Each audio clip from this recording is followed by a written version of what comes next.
Hey, look, Morty! I'm a leg! Wait a minute. I'm making a big mistake here. They sound awesome. Guys. Finally, the new trailer for season 7 of Rick and Morty has finally arrived.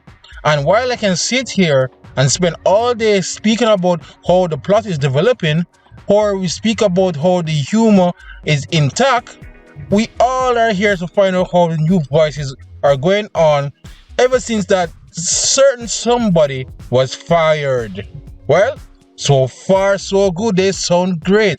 I don't know what kind of wizardry or AI technology they did, but honestly, Rick and Morty sound just like they always did. Of course, if you're one of those diehard fans that has Pickle Rick plushie that you sleep with every night, you can possibly picked up that the voices is a little bit off. It's a bit different.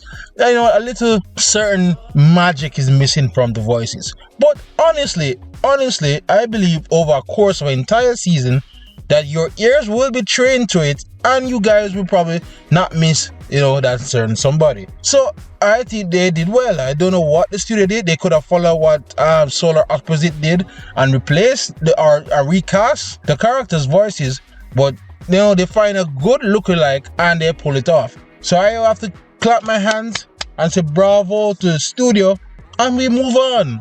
The trailer was fun. It was fantastic. It was over the top. All the things you expected from a Rick and Morty adventures.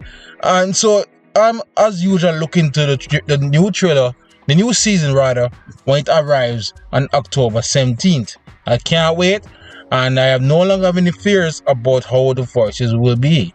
So guys, tell me what you think in the comments below. Are you happy with the new voices of Rick and Morty? Or is it that you're over the series and you just cannot go on without, that person's voice? But let me know in the comments below. And if there's anything else you want to see on Blue Crescent Studio, how about you check out this video here on the smartest characters in cartoon history. Otherwise, keep it locked right here at Blue Crescent Studio.